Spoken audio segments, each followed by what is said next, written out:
Tennessee has always offered healthful choices for the table. For generations, most people grew their own.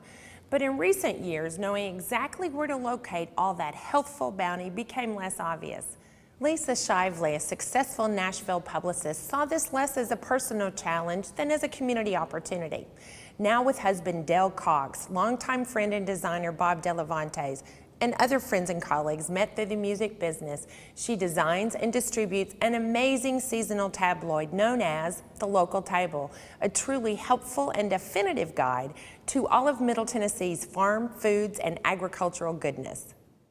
My background is as a publicist in the music business, but I've always been, I've just loved farms and the idea of keeping the farmland together. And my family's farm, kind of the homestead, is an old farm, and it's just got a lot of warm memories, and I just think it's something very American to have those farms, and I just hate seeing the land broken up. So I've been trying to think of a way to help support those farmers.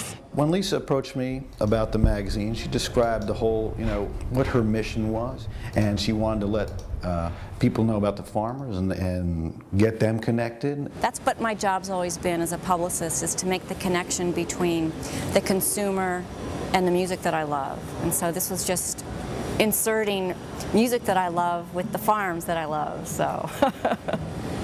To be brought on at that phase and level of it is a blast. I mean, I got to help name the project. I mean, we had lists of names, and I got to do the logo and format it and things, and that's a rare opportunity to get. So I was excited to do it. I wanted people to understand what a hard job it is, and how amazing these people are and what they do, and how dedicated, and some of them have done it for 4 or 5 generations, and some of them they've retired and this is their second livelihood.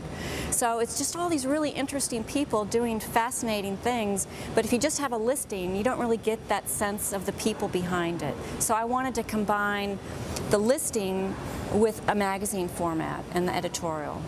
And we've ended up not just doing it with the farm, but doing it with the people that buy their food, that sell it to the public, the restaurant people, the artisan food producers. Now they're trying to get it into schools. I mean, there's just all these different places where does the food go to, and how is it being used? Yeah, the magazine does have a lot of information, and that is, in fact, one of the big challenges in making that interesting looking, so people want to find that stuff out. I like to make it a little editorial. We did, I guess it was the spring issue, was about raising young farmers. So I did a little takeoff on the American Gothic. But, just take it to another level, and hopefully someone walking by will see it and want to pick it up. Sometimes I've hung up the phone and it's brought me to tears because of these calls I've gotten from people where they've picked up this magazine and they'll call and say it's changed their life in terms of how to eat, how they've wanted to know where these farmers were and they couldn't find them, or they've moved to town and they didn't know what was going on, and that it's just made people feel more connected, I think, with the people around them, with their neighbors. I have people tell me all the time that they really like it. They really like the list, where they can find stuff. As friends say, oh, I took my daughter, we went pick strawberries, and oh, that's great, we want to go to a pumpkin patch. You think produce, people growing vegetables, maybe some fruit, but there's just this whole array. There's all kinds of meats, there's dairy, there's cheese. It's amazing. There's crafts coming off the farms. Just try it, there's bird houses and birdhouse gourd. There's a whole world of fiber and textiles of people that raise sheep and llamas, and they spin, and so there's all this spinning world that I had no idea that was there. And it's just, these people are artisans, and there's just all these things that you don't even think about. It's really fascinating, and I think people will be connected with that as our world's gotten so complicated outside.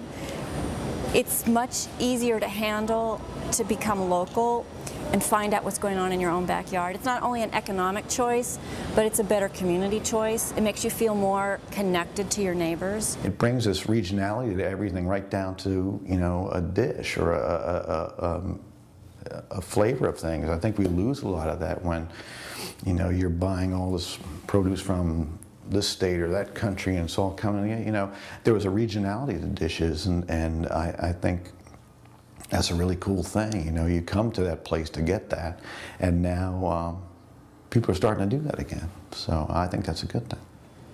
It was just such a leap of faith. So, and I think at this point it feels kind of poised, because now we've got back issues, we've got, you know, we've got a track record, and people love it. So it's much easier right now to talk to people about it. I don't have to explain it from word one what it is and what I want to do with it. So yeah, we get reactions all the time, and I think it's a great time for people who are really interested in it, and it's just a matter of letting them know that it's really, all that stuff is available. For the upcoming year, if we can stay to seasonal and just expand our reach and the size of the magazine, so we can cover more things. There's a million stories. We're not going to run out of stories. Sometimes you get projects you don't always connect with, and this is one I did. And again, I keep saying, I think it's an important thing to let people know about, and it's fun to work on. You know, I have 3 kids now, so you get concerned about, you know, what you're putting in them and what they're doing, and this is a good thing. So there's a lot of love in Local Table. And that's the big thing I wanted to say. Remember, Local Table is a great resource. It's free and found all around Middle Tennessee. Viewers in West Tennessee should check out Edible Memphis for local growers and artisan foods. East Tennesseans can find local farm and market listings online at tastebudsguide.org. We'll put links to all of these fine resources for you on our website at wcte.org/livegreen.